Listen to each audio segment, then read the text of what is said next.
Dentro de lo que hemos podido estudiar, una de las partes importantes de este proceso, este método de investigación, justamente tiene que ver con el análisis de datos cuantitativos, que es lo que nosotros estamos viendo y hemos visto durante el transcurso del semestre, en donde vamos a hacer una bajada directa a lo que es el análisis de datos cuantitativos bivariados, ¿ya? Posteriormente vamos a ver algo un poco más avanzado que tiene que ver con el análisis multivariado, pero esta clase nos vamos a enfocar directamente a lo que es el análisis bivariado de datos. Ya eso quiere decir la relación que existe entre dos variables. Nosotros hemos conversado desde el principio respecto de estos modelos de procesamiento de información, en donde surgen estos conceptos como la minería de datos, el concepto como eh, todo lo que tiene que ver con la ciencia de datos, ¿cierto? El data science, machine learning, etcétera. Pero que en definitiva y parte de lo que nosotros hemos estado trabajando tiene que ver con eso, ¿cierto? Con el dominio del problema. O sea, cómo yo entiendo la situación sobre la cual yo voy a investigar, ¿cierto? Nosotros conversamos de la idea, cómo esta idea se tenía que depurar y afinar, y cómo está este proyecto o este trabajo, esta investigación surgía justamente de este dominio del problema o del conocimiento acabado de la situación que se quiere estudiar.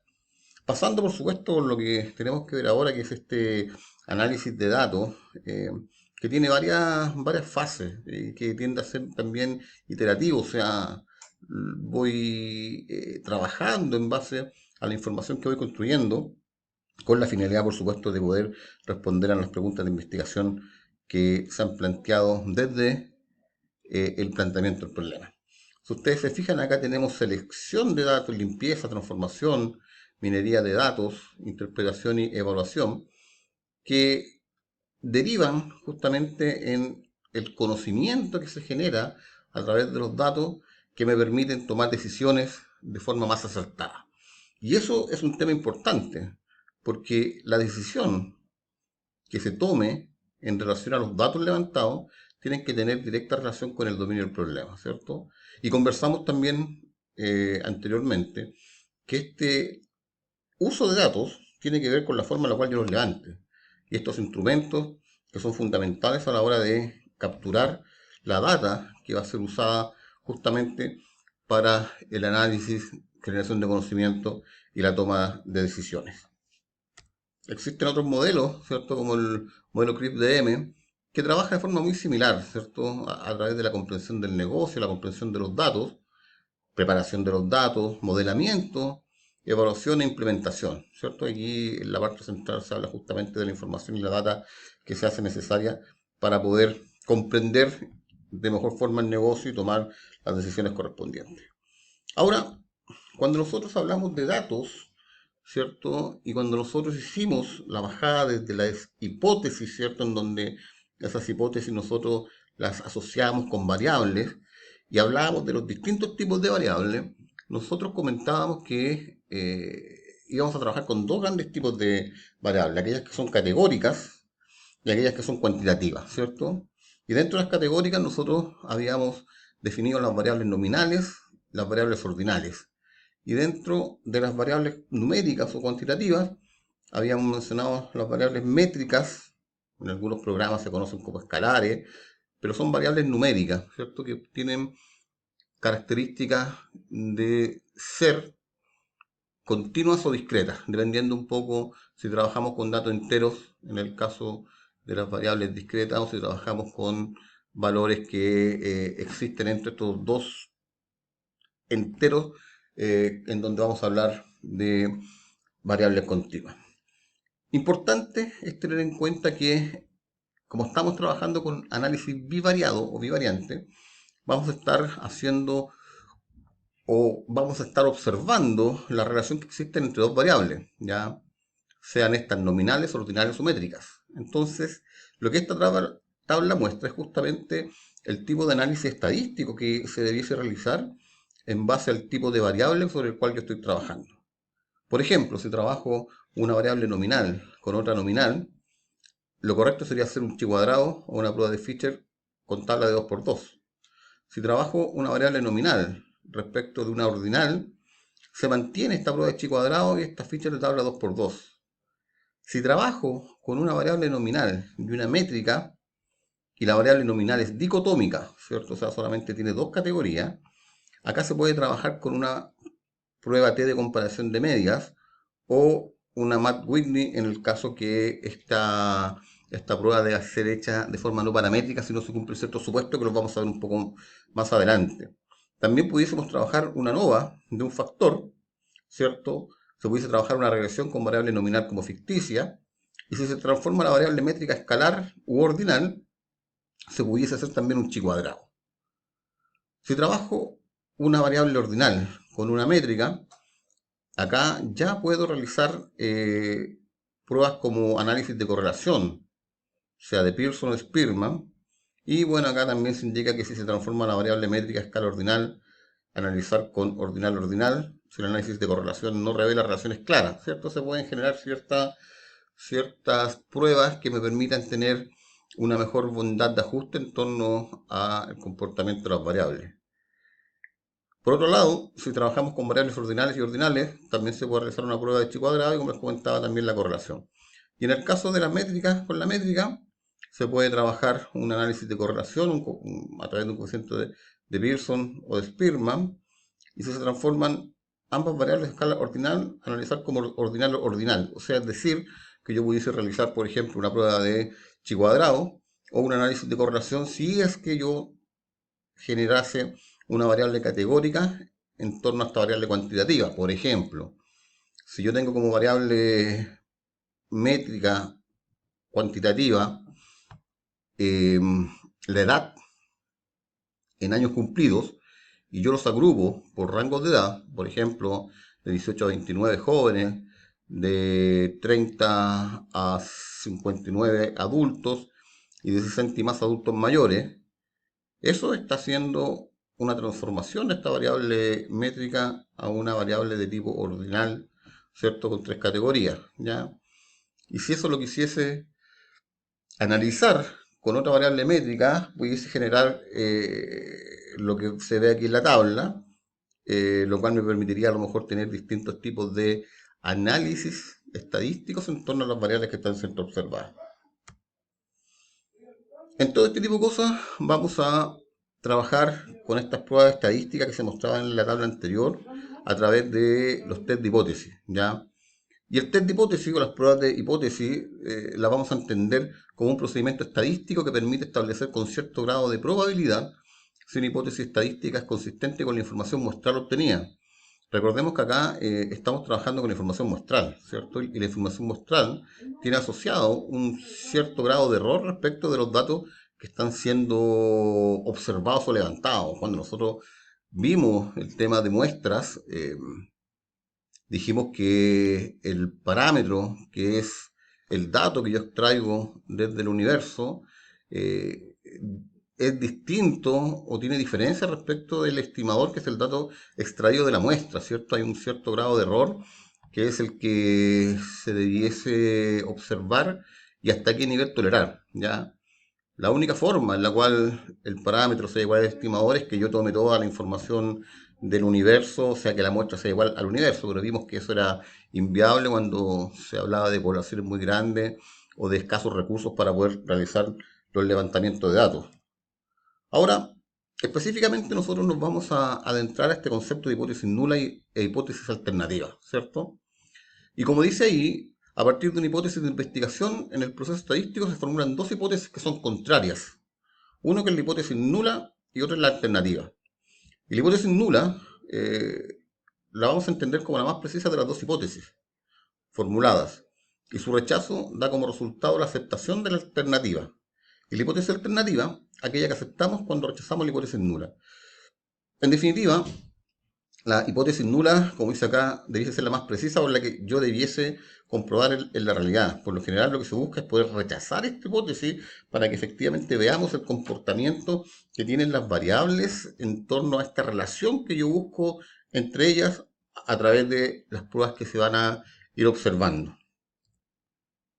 Importante considerar acá algunas pruebas estadísticas, cuáles son sus hipótesis nulas, que son las que tenemos que ir revisando durante estas clases.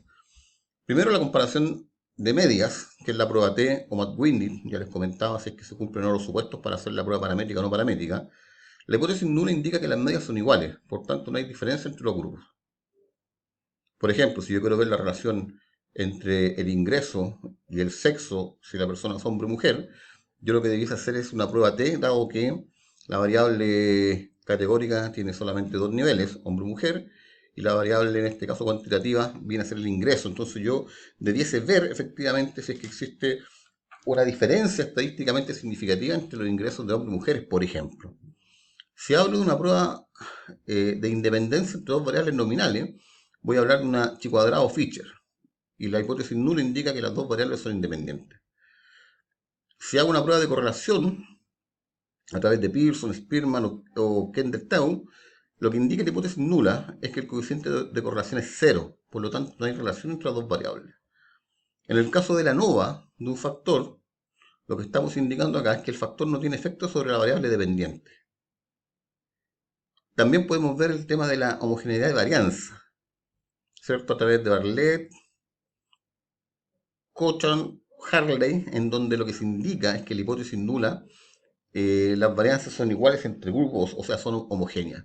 Y en el caso de la regresión, podemos ver que la hipótesis nula indica que todos los modelos son iguales a cero, por lo tanto ninguna variable aporta nada a la explicación de la variable dependiente. En el caso del estadístico F y en el caso estadístico T, el coeficiente de la variable explicativa es igual a cero, por lo tanto la variable debe ser eliminada del modelo. Eso quiere decir que la variable que es dependiente en estricto rigor no va a depender de la variable que yo estoy incorporando en el modelo. Este tipo de hipótesis, que son las nulas, son las que tenemos que empezar a comprobar en torno a ciertos niveles que tienen que ver con los niveles de significancia y la probabilidad que me entrega la prueba estadística. Importante acá destacar el concepto de error tipo 1 y tipo 2, ¿ya? Y el error tipo 1 que nosotros vamos a estar observando tiene que ver con la información que se ve en esta tabla, ¿cierto? En la parte superior dice decisión tomada por el investigador y en la parte de las filas dice realidad, que no se conoce, por supuesto, ¿cierto? Y por eso está haciendo la prueba estadística.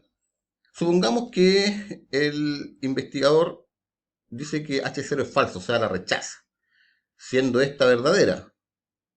Lo que está pasando acá, estamos cometiendo un error de tipo 1, ¿cierto?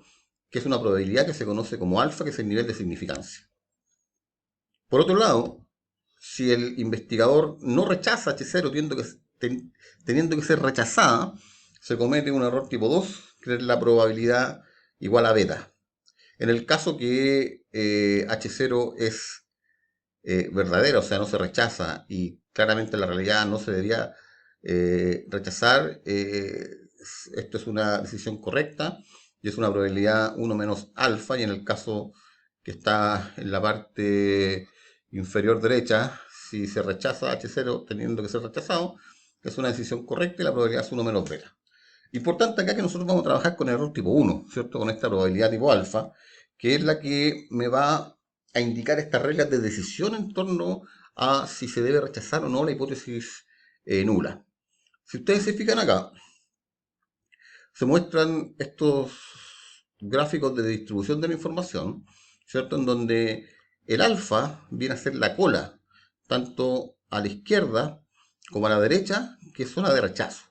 Para el caso nuestro y las pruebas estadísticas que nosotros vamos a observar, vamos a trabajar con dos colas, o sea, con un alfa medios, ¿ya? En donde el alfa medio, tanto en la parte izquierda como en la parte derecha, va a ser la zona de rechazo y la parte interna va a ser la zona de aceptación. Por lo general, lo que nosotros vamos a estudiar es el nivel de significancia denotado como alfa, como ya lo habíamos visto en las láminas anteriores, que es un valor crítico que se utiliza en pruebas de hipótesis para determinar cuándo se rechaza la hipótesis nula, que es lo que yo les comentaba. Y representa la probabilidad máxima que un investigador está dispuesto a aceptar para cometer un error de tipo 1. Por lo general, se establece antes de realizar el análisis y comúnmente se selecciona un 5%, un 1% o un 10%. Importante, en una prueba de hipótesis, si el valor P obtenido es menor o igual a alfa, se rechaza H0, si es mayor no se rechaza. ¿Eso qué quiere decir en la práctica? Que si el P obtenido es menor o igual a alfa, estamos en las colas, ¿cierto? Por eso yo debiese rechazar. Si el valor de la probabilidad es mayor que este nivel de alfa, estamos en la zona de no rechazo de esta prueba estadística, que es lo importante que nosotros debemos de observar. Aquí vamos a ver algunas pruebas estadísticas que son bien interesantes y que tienen que ver con algunos supuestos que se cumplen o que se debiesen cumplir cuando yo realizo este tipo de pruebas estadísticas. Entonces acá uno de los supuestos más importantes tiene que ver con la normalidad de las variables, ¿cierto? Y me refiero por supuesto a las variables cuantitativas, ¿cierto? La definición de normalidad se refiere a la distribución de los datos, ¿cierto? En una serie que sigue una distribución normal, que es esta campana de Gauss, donde la mayoría de las variables se agrupan en torno a la media, ¿cierto? Si recordamos un poco el tema de estadística, nosotros tenemos una distribución en donde esta información, ¿cierto? Se concentra mucho en torno al valor promedio que presenta el grupo sobre el cual yo estoy trabajando y los valores extremos se van un poco diluyendo. Eso sería una distribución normal en el caso del gráfico que está en la parte superior. El gráfico que está en la parte inferior claramente muestra una distribución que no es normal, dado que hay una alta agrupación de datos, por ejemplo, hacia la izquierda de la información y no respecto del promedio que yo pudiese observar. Entonces acá, como les comentaba, dentro de las propiedades de la distribución normal, tenemos que esta tiende a ser simétrica respecto del promedio y está definido por sus parámetros de la media mu y la desviación estándar sigma, que es lo que ya habíamos conversado. La importancia de esta prueba de normalidad radica en que es crucial porque muchos métodos estadísticos o estadísticos como la regresión, las pruebas T y otras más, eh, asumen que los datos se distribuyen normalmente. Ya es un tema importante que tenemos que verlo porque si no se cumplen los supuestos, nosotros debiésemos trabajar con las pruebas no paramétricas. Ya es un tema bien importante considerando, por supuesto, siempre que estamos hablando de la normalidad de las variables que son cuantitativas. La visualización, bueno, acá lo estamos viendo a través de este gráfico, ¿cierto? A través de un histograma, se pueden ver gráficos de densidad, gráficos QQ, etcétera. Y la prueba de normalidad eh, que nosotros vamos a observar acá, o que vamos a ocupar, pueden ser dos. Una de ellas es la prueba de Shapiro-Wilks, en donde el n muestral debiese ser menor o igual a 50 observaciones, y la prueba de Kolmogorov, que el n muestral debiese ser mayor a 50. Y eso me permite observar si es que se cumple o no el supuesto de normalidad, dependiendo un poco del tamaño de la muestra que yo estoy observando. La hipótesis nula de la prueba de normalidad indica que la población de la que provienen los datos se distribuye normalmente. Por ende, la hipótesis alternativa me indicaría que la población de la que provienen los datos no se distribuye de forma normal. La interpretación ya la conversamos respecto de este nivel de significancia y la probabilidad. ¿Cómo se debiese ver? Por ejemplo, si nosotros tenemos un nivel de significancia, un alfa, un error tipo 1 del 5%, yo debiese observar la probabilidad que me entrega la prueba. En este caso, la probabilidad que me entrega la prueba, ¿cierto? Es de 0.1269. Si yo lo comparo respecto de un 0,05, tengo que la prueba, ¿cierto? Me indica que el valor de probabilidad es mayor que el nivel de significancia, por lo cual yo estaría en esta zona de no rechazo. O sea, yo no rechazo la hipótesis nula, lo cual me indicaría, y observándolo, la hipótesis que se declararon, es que la población de la que provienen los datos se distribuye normalmente. Si ustedes se fijan en el otro gráfico que nosotros ya habíamos indicado de forma visual que no tendría una distribución normal, la probabilidad es de 1.62 por e elevado a menos 9. Eso es muy cercano a cero, lo cual me indicaría que el valor de probabilidad se encuentra en las colas, ¿cierto? Es menor que alfa, por lo cual yo debiese rechazar la normalidad de la prueba.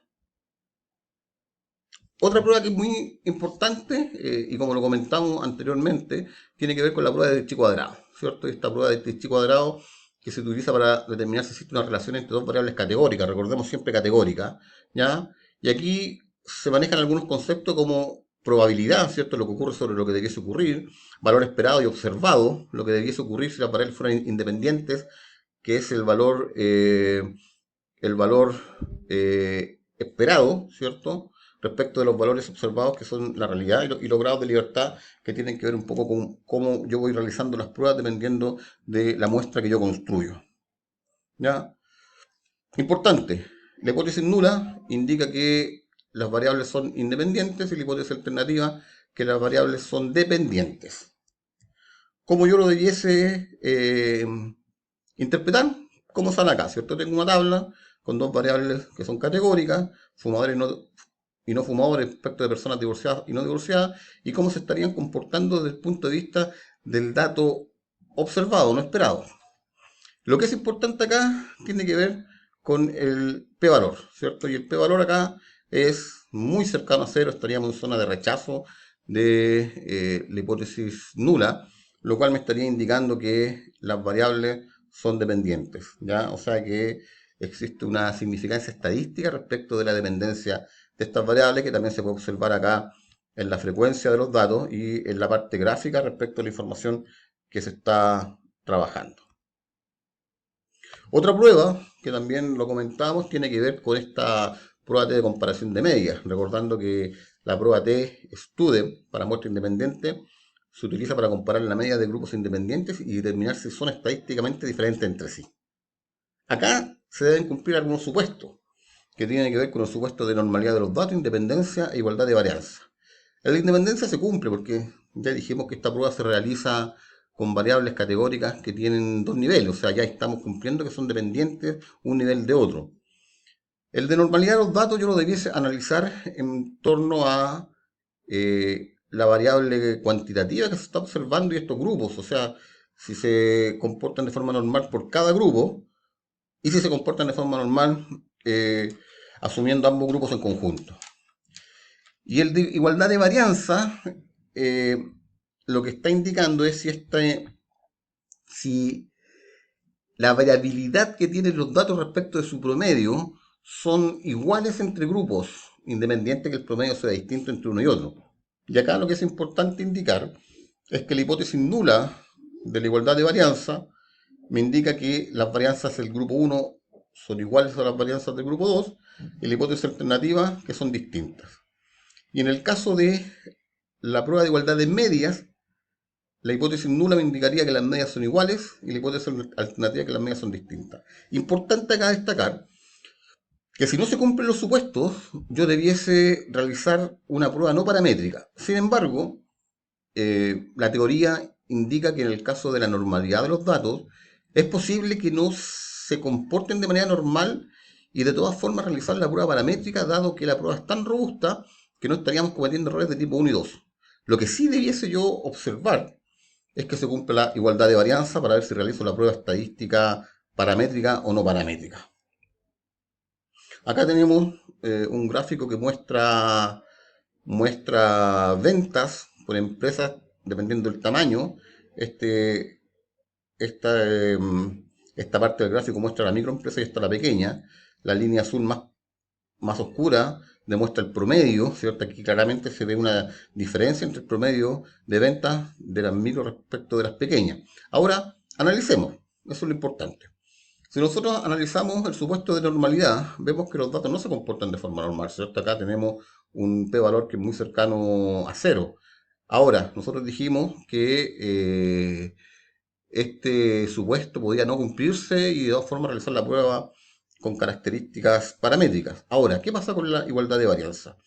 La igualdad de varianza también me da muy cercano a cero. Y si nosotros vamos a la hipótesis nula respecto de la igualdad de varianza, me indica que las varianzas son iguales. Como el valor que me dio de probabilidad es tan cercano a cero, yo la debiese rechazar y debiese indicar, en este caso, que las varianzas son distintas entre los grupos, lo cual ya me está dando luces respecto de que necesariamente yo debiese realizar la prueba no paramétrica. Y en el caso de las pruebas, la prueba no paramétrica es la prueba de Welch. ¿ya?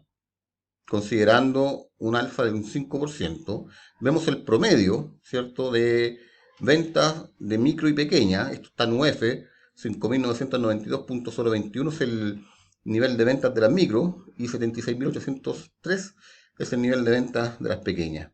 Aquí también veo una diferencia. Ahora, esta diferencia es estadísticamente significativa. Si yo veo el p-valor, es muy cercano a cero, lo cual indica que yo debiese rechazar la hipótesis nula de la igualdad de medias, en donde se indica que las medias son iguales, y debiese quedarme con esta diferencia estadísticamente significativa de las medias. ¿Cierto? Entonces yo puedo decir que existe una diferencia estadísticamente significativa entre las medias de ventas tanto de la micro como la pequeña. Si yo tuviese en este caso una igualdad de varianza, yo debiese interpretar la prueba Two Sample T-Test, que es la prueba paramétrica. En este caso me da exactamente lo mismo, ¿cierto? Me indica que el p-valor es menor que el nivel de significancia, que es de un 5%, por lo cual yo debiese rechazar la hipótesis nula y decir que existe una diferencia estadísticamente significativa en la venta de las empresas dependiendo de su tamaño. ¿Ya? Importante, puede ser que en algunos casos esto cambie, ya que la prueba paramétrica me dé un resultado y la prueba no paramétrica me dé otro. Entonces, por eso yo tengo que tener mucha claridad respecto de cuál usar. Si ocupo una o si ocupo la otra respecto de el cumplimiento de estos supuestos.